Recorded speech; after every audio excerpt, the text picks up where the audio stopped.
By the summer of 1944, Allied troops were racing towards Paris.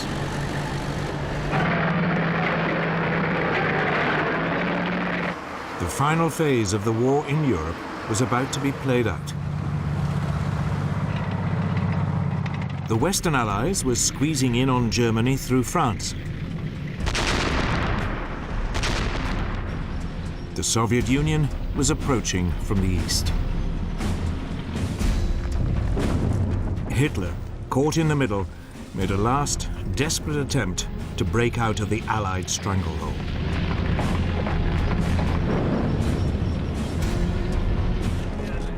While he was doing so, Stalin was beginning to redraw the political map of Europe in an attempt to secure the Soviet Union's future. But as the Russians now advanced into German-occupied territory, they came across the most shocking discovery in modern history. A series of camps that would call into question the very nature of humanity. The world was about to discover the true horror of the Nazi regime.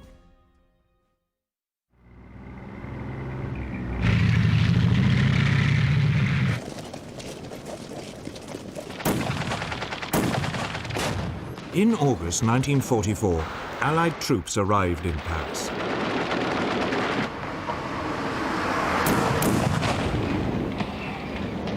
Even as Hitler desperately signaled to his generals, "Is Paris burning?" the German forces occupying the city surrendered.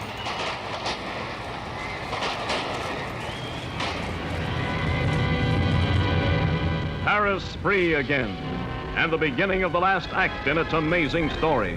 The surrender of Lieutenant General von Choltitz, German commander of the Paris region.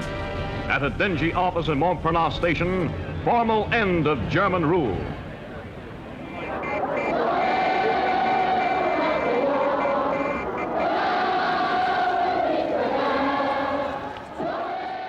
Paris threw itself into an orgy of celebration.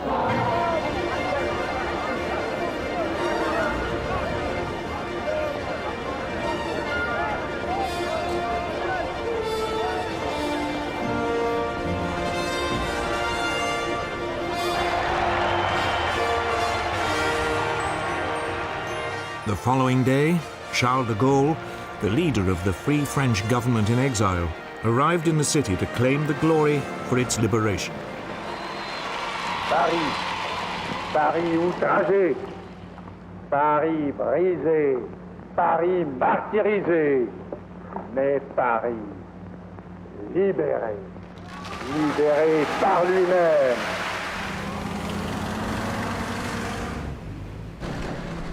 Meanwhile, as de Gaulle claimed the credit, the Allies continued the fighting. They crossed the River Seine and moved east towards Germany.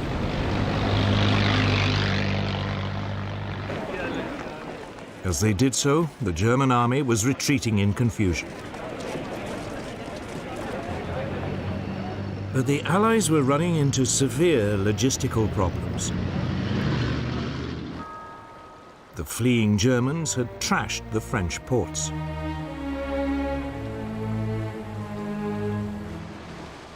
That meant Allied supplies had to be brought in from Britain across the beaches of Normandy and then transported several hundreds of miles along tortuous roads. Truck convoys, nicknamed the Red Ball Express from their identification sign, rolled forward day and night.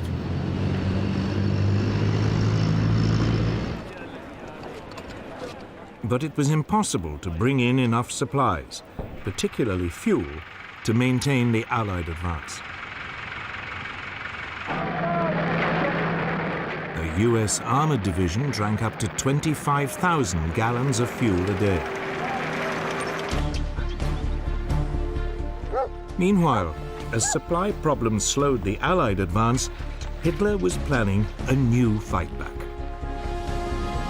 His plan? To destroy Allied morale by attacking civilian targets, particularly in Britain. His method? A new miracle weapon, the flying bomb. On June the 13th, 1944, 10 were fired at London.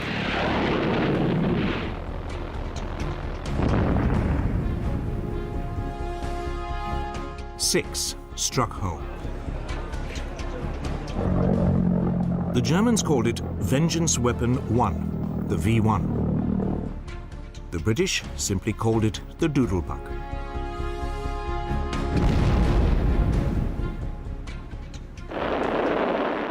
Armed with a warhead of just under 2,000 pounds, it could be launched from sites 130 miles away and could fly at 400 miles an hour. For the next few weeks, up to 100 Doodlebugs a day were fired at British cities from launch sites along the German-occupied Channel coast.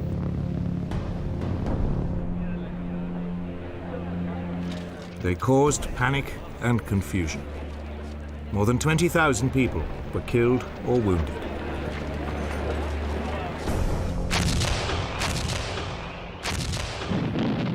The British set up a screen of anti-aircraft guns around the capital. Many flying bombs were shot down.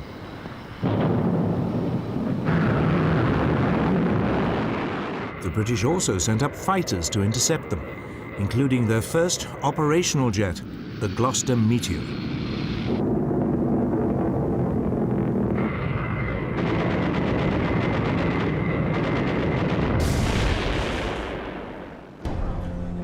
But still, the V-1s kept arriving.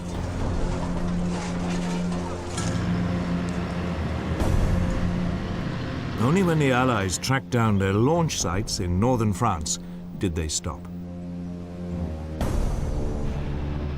But the reprieve was only temporary. The Germans had a second miracle weapon up their sleeves.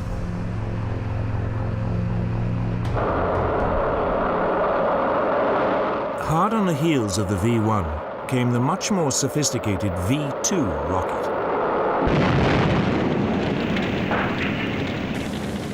The first fell on London on September the 8th, 1944.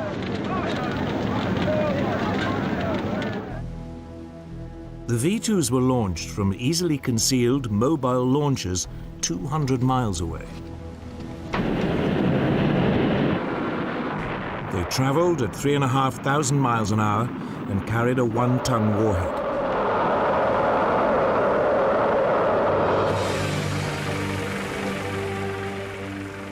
For 6 months, Britain had no response. Over 1,100 V-2s landed on defenseless British cities. They only stopped when the German positions in Europe were pushed so far back, the launch sites were, once again, out of range of Britain. Yet, despite the horror and damage the V-2s caused, British morale remained unbroken.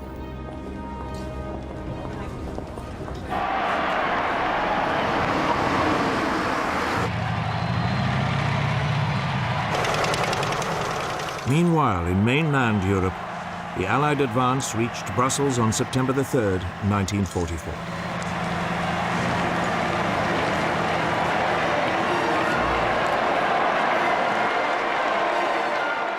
The next day, British forces took the huge Belgian port of Antwerp. It was still intact. Here, at last, seemed an answer to the Allies' logistic problems. New supplies could pour in through the port. But it was not to be so simple. Antwerp is 40 miles from the sea, up the River Scheldt. As the Germans pulled out of the city, they dug in along the waterway, turning it into a corridor of death. The river was also mined. It meant the port was unreachable from the sea. The Allied advance, now desperately low on supplies, was in danger of grinding to a halt.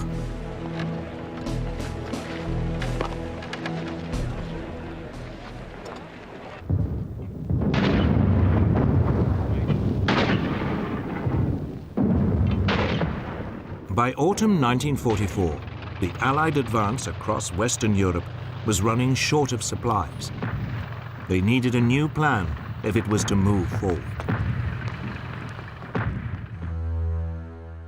It was now that the methodical and ultra-cautious British commander Bernard Montgomery came up with a bold, even reckless idea.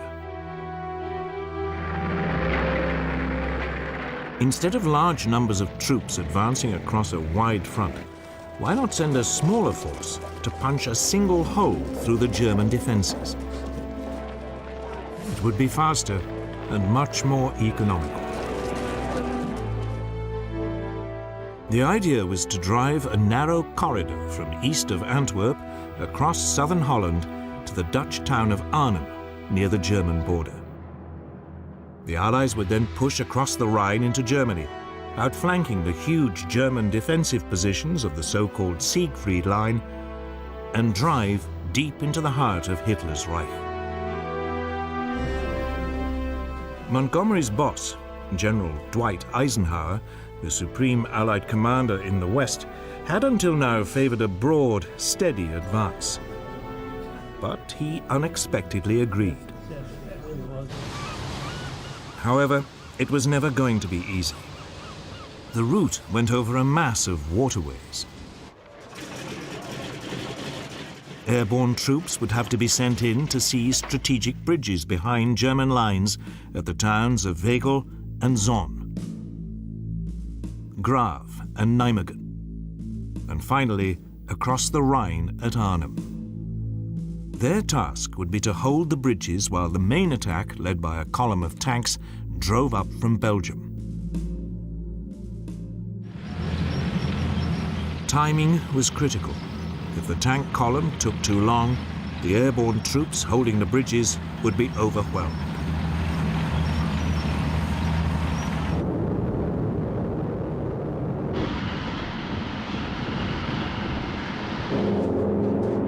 Operation Market Garden began early on the afternoon of September the 17th, 1944.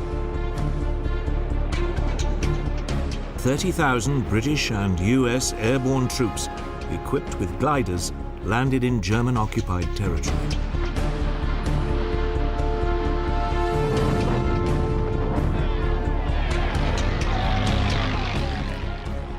The US 101st Airborne, the Screaming Eagles, swiftly captured the bridge at Wegel.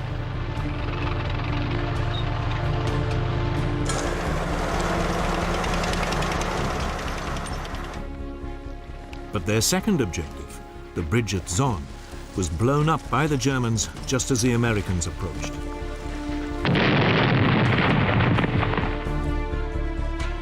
Further north, the US 82nd Airborne, the All-Americans, successfully seized the bridge at Grave.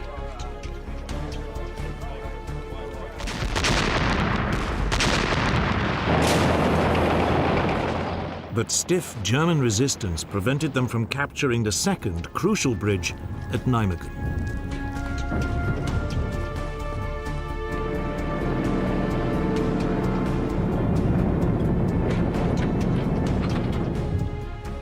Meanwhile, at Arnhem, 2 brigades of the British 1st Airborne Division landed safely about 8 miles west of the town. But as the paratroops advanced towards Arnhem's vital bridge across the Rhine, they ran into 2 German panzer divisions.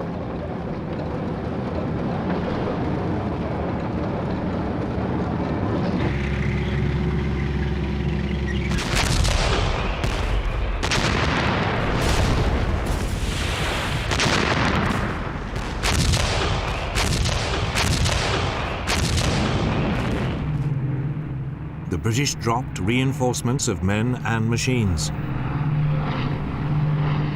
But as they drifted down to earth, they were cut to pieces by German fire.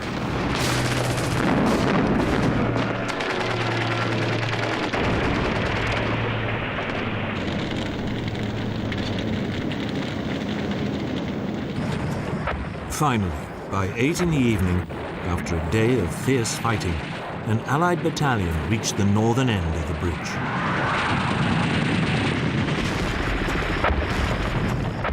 But the Germans still held the other end. Operation Market Garden was in trouble.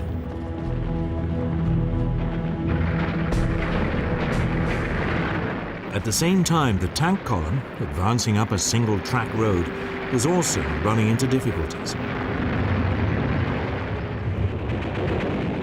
As it drove towards the Dutch border on the first day, the lead vehicles were ambushed by German troops using the lethal handheld Panzerfaust anti-tank rocket. The advance was halted, while infantry was brought in to clear the way.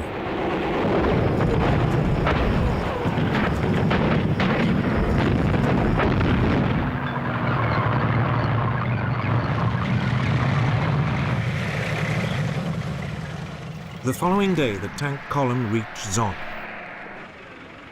but was delayed overnight while the bridge was replaced with a temporary structure.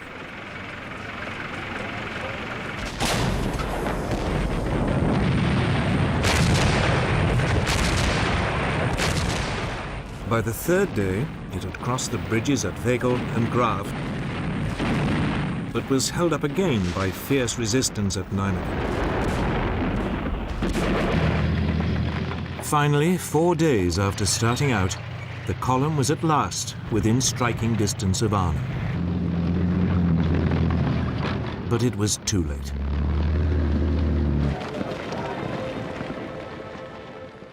The British paratroops holding the northern end of the bridge had surrendered. Montgomery's daring plan had failed. Arnhem had proved a bridge too far. The war on the Western Front seemed to have ground to a standstill again.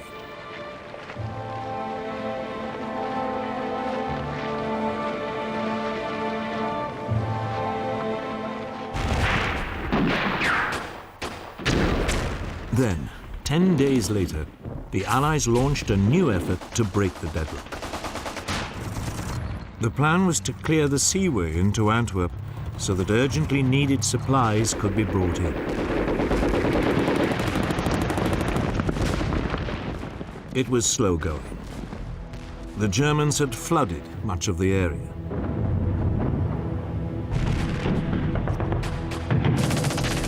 It took Canadian troops 3 weeks to clear the riverbanks of German soldiers and machine gun nests.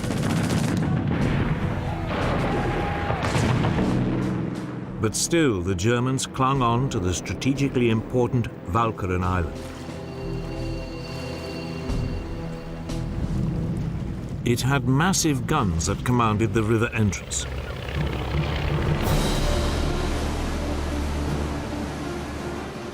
On November the 1st, 1944, British commandos were sent in to flush the Germans out. They were supported by 2 World War I monitors with huge 15-inch guns.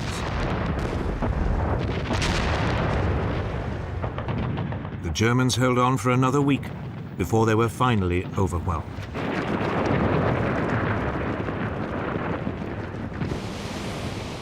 Allied minesweepers could now clear the seaway.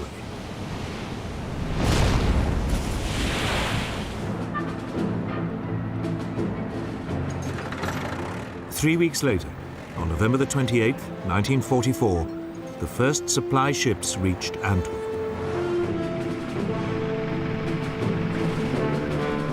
Now, at last, the Allies could move on towards the German frontier.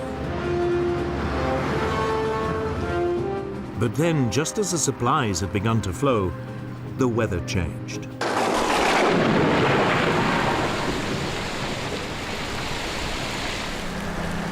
Autumn rain turned the battlefield into a swamp.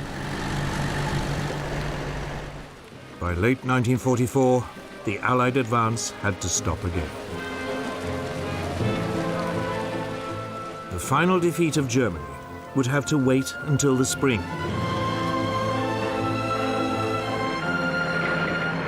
But even as the Allies waited, Hitler was preparing a massive response.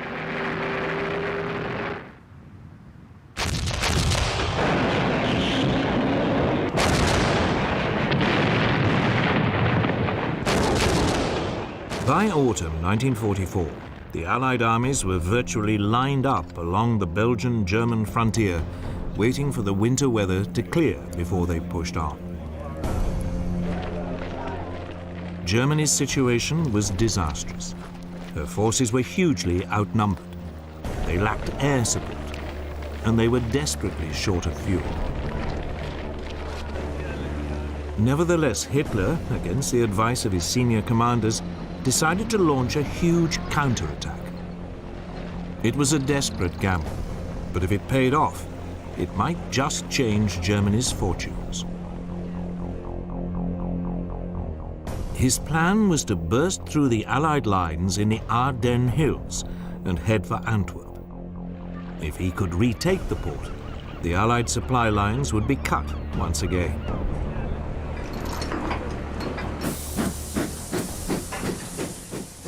Some 200,000 German troops and 950 tanks and tank destroyers were assembled in total radio silence. Hitler was calling on what was, in effect, his last remaining strategic reserve of troops.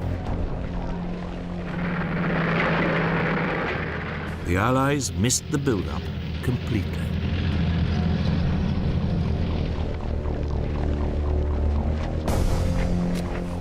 As a result, the lines facing the German positions were only lightly manned.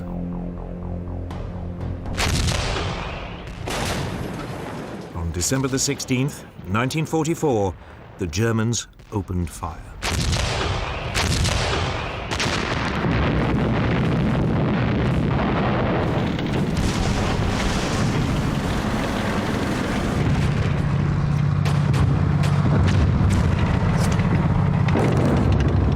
Soon afterwards, German tanks and infantry crossed the US lines.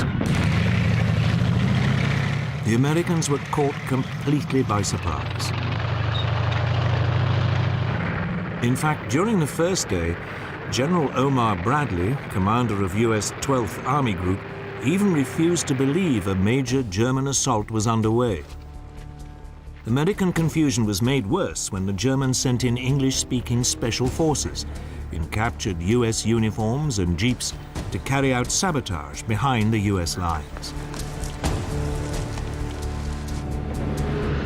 American troops became so nervous that even General Bradley was stopped and asked to produce his identity papers to prove that he was not a German.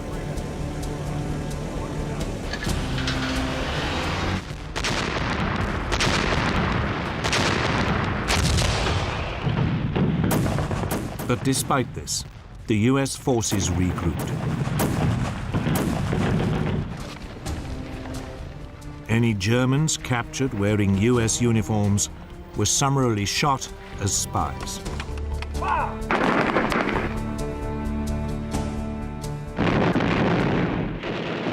The Americans began to fight back.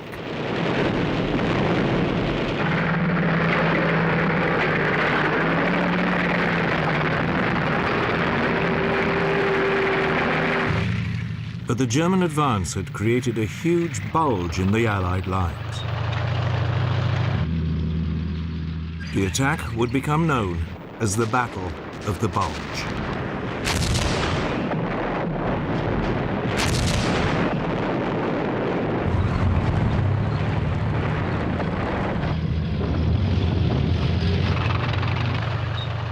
It was now on the northern flank of this bulge that the Germans committed one of the worst atrocities of the war in Northwest Europe.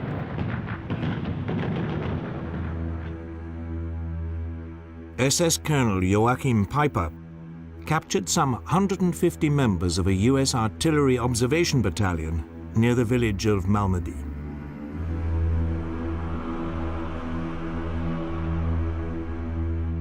When, later, US forces retook the village, they found 85 bodies. Their comrades had been shot by their SS guards. It was a sign of how desperate the fight had become.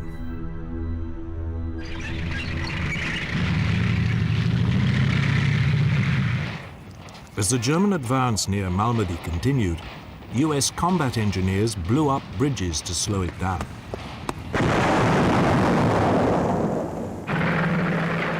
The Germans were forced to use precious supplies of fuel to look for alternative crossings.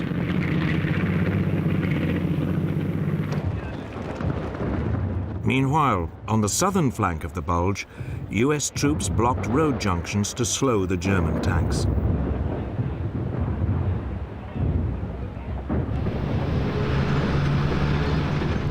One of the most important crossroads was at the small Belgian town of Bastogne.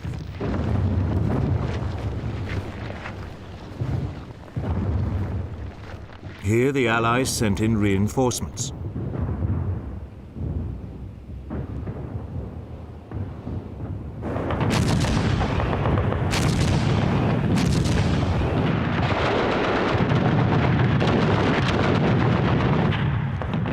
The Germans were forced to bypass it, but the US forces holding Bastogne blocked their supply lines.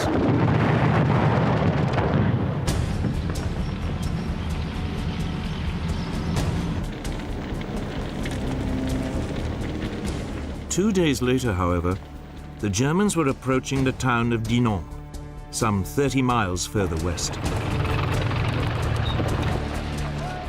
Despite the setbacks, Hitler's gamble appeared to be paying off. The German Bulge was moving forward.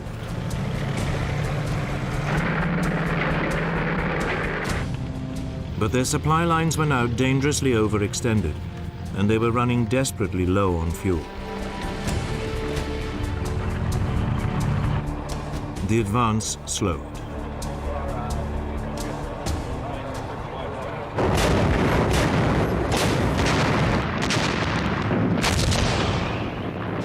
For almost a week in the biting cold, the two sides remained deadly. Neither could gain the upper hand.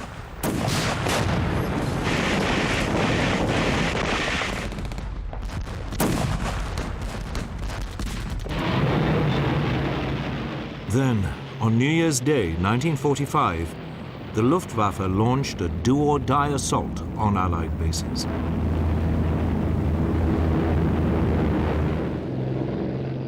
Over 300 Allied planes were destroyed.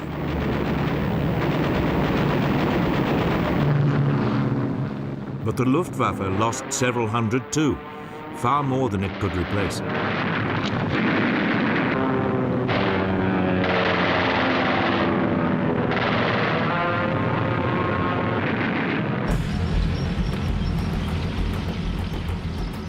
As the weather now improved, the Allies took advantage of their overwhelming air power.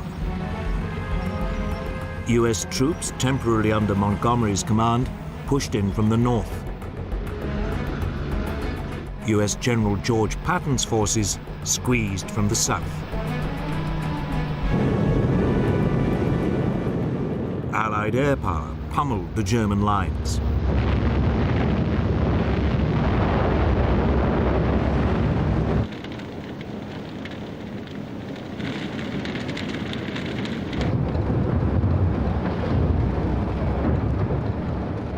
The German Bulge was slowly pushed back.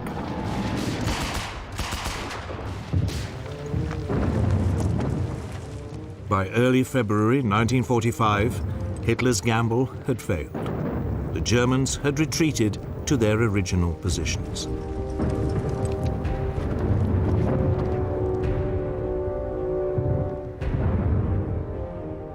The attack had taken a heavy toll on their already depleted resources.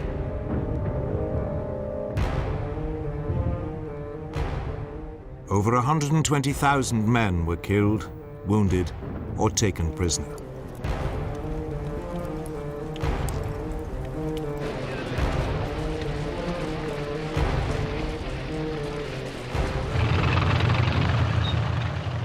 Meanwhile, on the other side of Europe, Stalin now began to move on Germany's eastern border. In doing so, he would begin to redraw the political map of Europe.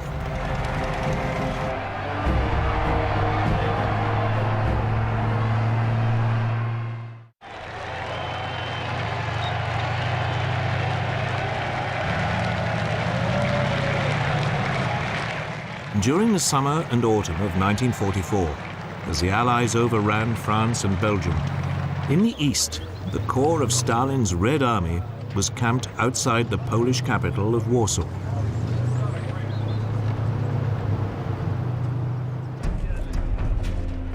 For the Russian leader, the aim of the war had by now changed. It was no longer a matter of survival, or even of pushing the enemy out of the Soviet Union. It had become a political affair. Top of Stalin's agenda was building a buffer zone between the Soviet Union and Germany. One of the keys to this was Poland. The Russians and Poles had long hated each other. Soviet armies had collaborated with the Germans in carving up Poland in 1939.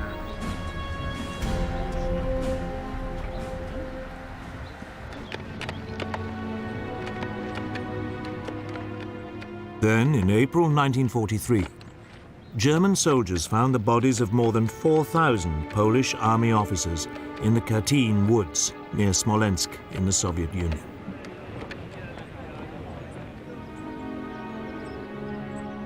They had been murdered by the Russians. Stalin denied any involvement and blamed the Germans, but the Poles never believed him.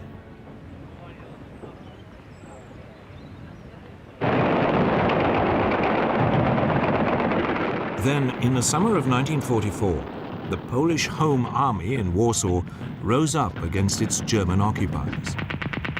It was now that hostility between the two countries came to a head.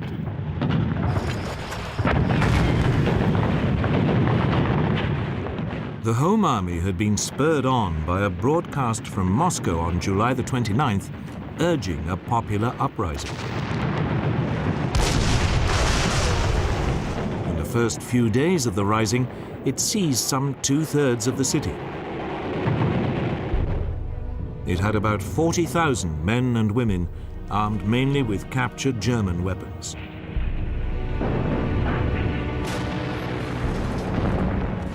There were also more than 200,000 unarmed helpers.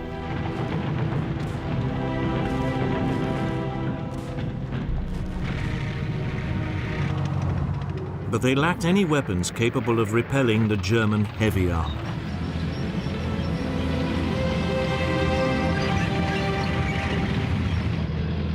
The Poles looked to the Soviet army, still camped just to the south, for help.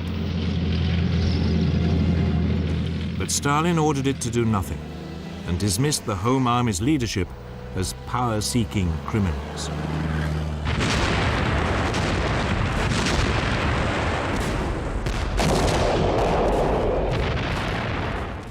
German reinforcements poured into Warsaw under the command of SS General Erich von dem Bach-Zalewski. He was an expert in crushing and slaughtering partisan groups.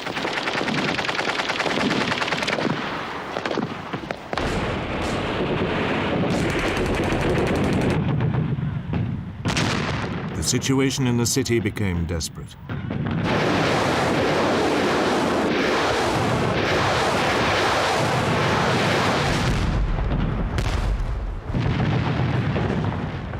Savage house-to-house fighting raged for 2 months. The Home Army was forced back into an ever smaller area. The German advance was accompanied by rape and murder. Wounded prisoners were burned alive. Women and children were used as human shields. The Polish forces were forced back into the cellars and sewers.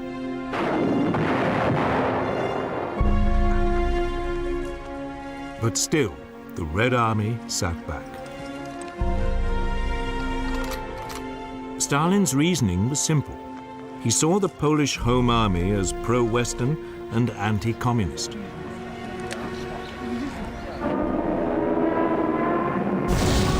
He reasoned that if it and its supporters were destroyed, it would clear the way for the Polish communists to take power.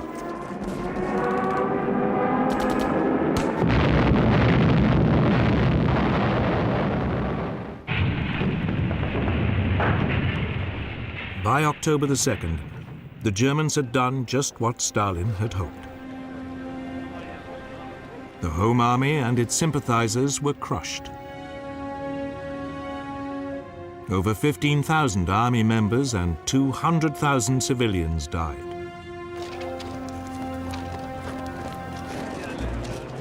Some 15,000 people surrendered.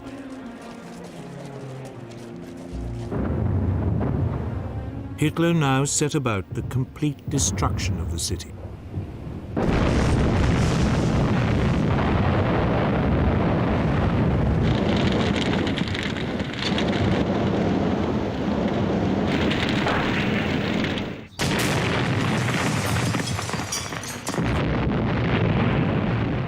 Warsaw was razed to the ground.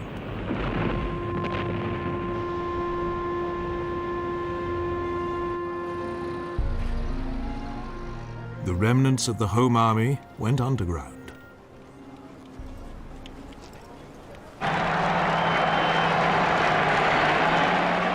Later, when the Red Army finally moved into Warsaw, they would be hunted down by Soviet secret police. Stalin's scheming had worked. Pro-Western Polish forces had been smashed, and the country would, after the war, become a key buffer state between Russia and the West.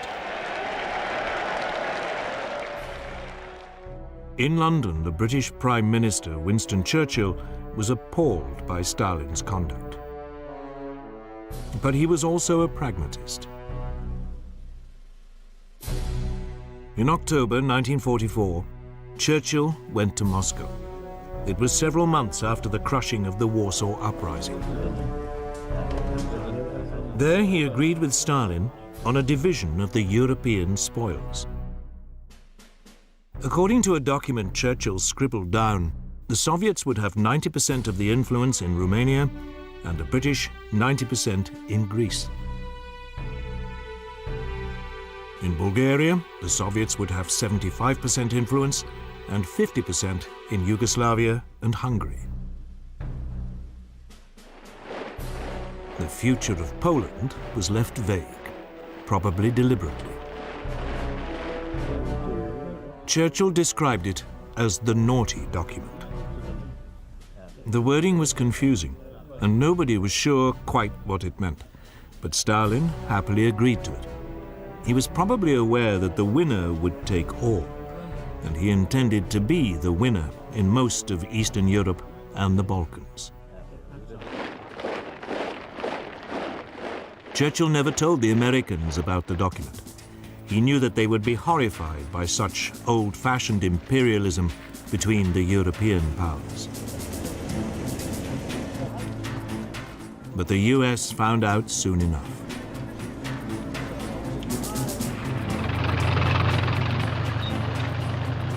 In late 1944, the Germans pulled out of Greece. The country descended into a civil war between the monarchists and the communists.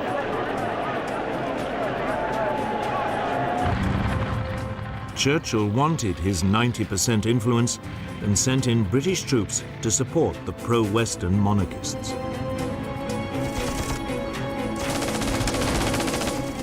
Stalin, mindful of the naughty document, did not object.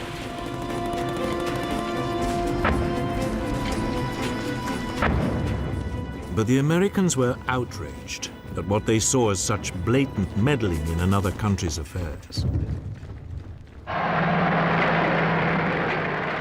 But by the end of 1944, there was a more pressing issue. Western and Soviet forces were about the same distance away from Berlin. The race was on to be the first to get there.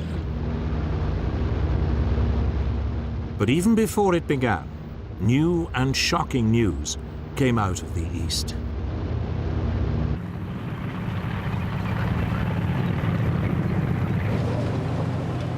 On July the 23rd, 1944, as Soviet forces advanced through eastern Poland, they overran a small village called Majdanek. Nearby, they found a prison compound. They quickly realized it was no ordinary camp.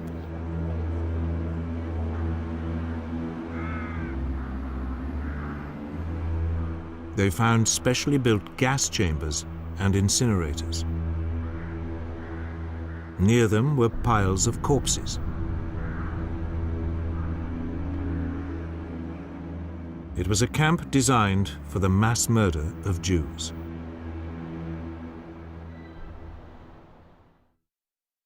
Kann ich nur zur Antwort geben für eine Regierung? Wir wollen nicht leben! Adolf Hitler had always been anti-Semitic.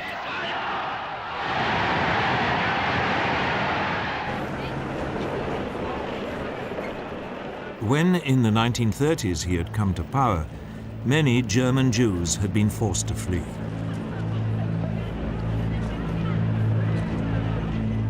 Those who couldn't were persecuted and deprived of their rights.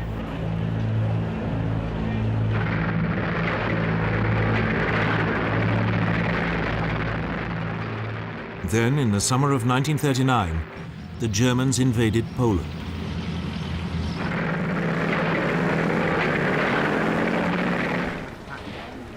Suddenly, the German Reich found itself ruling 2 million more Jews.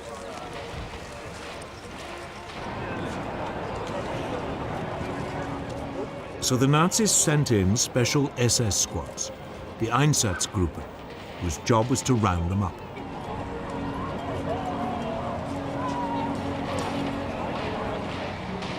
Many Jews were immediately shot.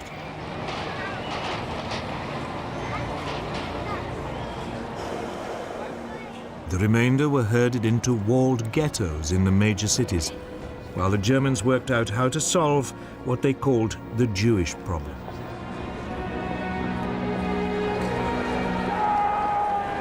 Life in the ghettos was harsh. People were systematically starved and beaten.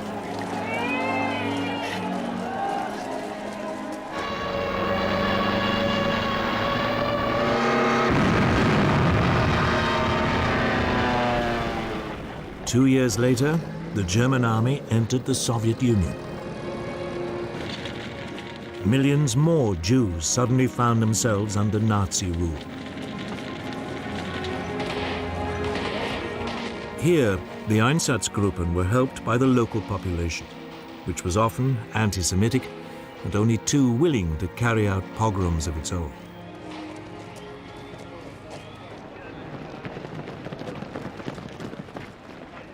Hundreds of thousands of Jews were rounded up and exterminated.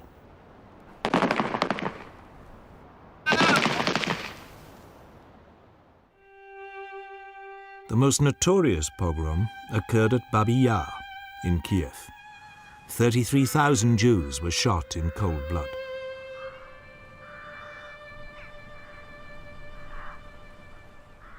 But machine gunning was an expensive way of dealing with the Jewish problem. Nor was it popular with many German soldiers. So, at a conference in January 1942, the SS leadership cast round for more efficient solutions.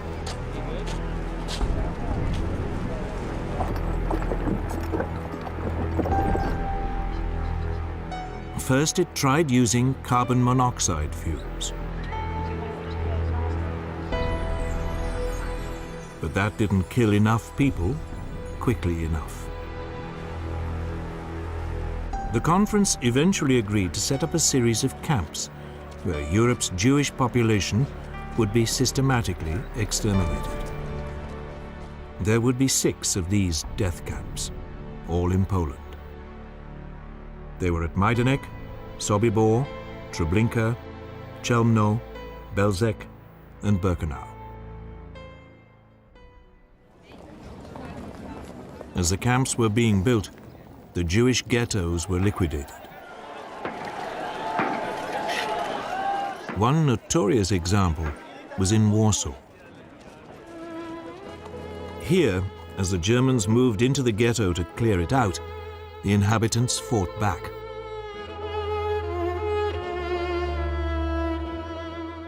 They held out for nearly a month.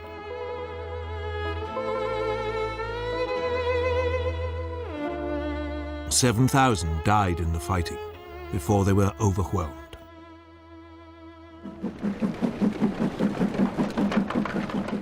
Those who had survived it were rounded up and sent to Treblinka.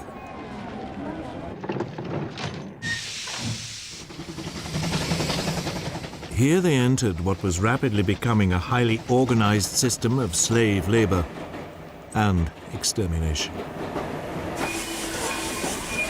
New inhabitants arrived at the camps in cattle trucks from all over Europe.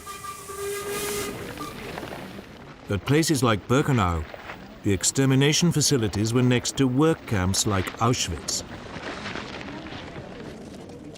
At facilities like this, the new arrivals were sorted. Able-bodied men and a few women went to the work camp to be worked to death as slaves.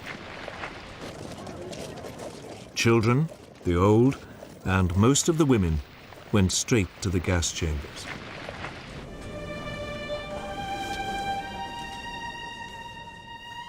They were stripped and their heads shaved.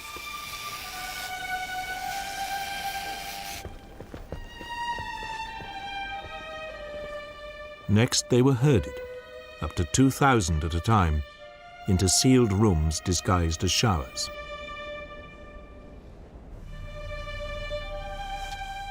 SS officers then poured Zyklon B crystals through a trap in the roof to form a deadly gas.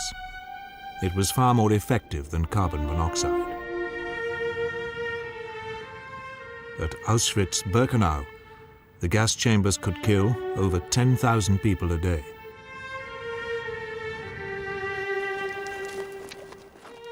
Small groups of prisoners known as Sonderkommandos were used to clear the bodies out of the chambers. Some bodies were burnt in pits, some in crematoria. The camps could also be profitable businesses. Major German companies built factories near them and paid the SS, which administered the camps, to hire Jews as slaves.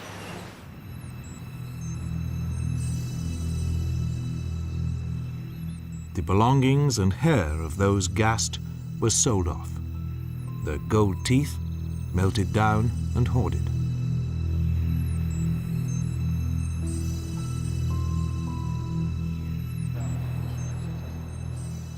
For most Jews, resistance was almost impossible. At Treblinka, Sobibor, and Birkenau, however, the Sonderkommandos mounted brief and doomed rebellions.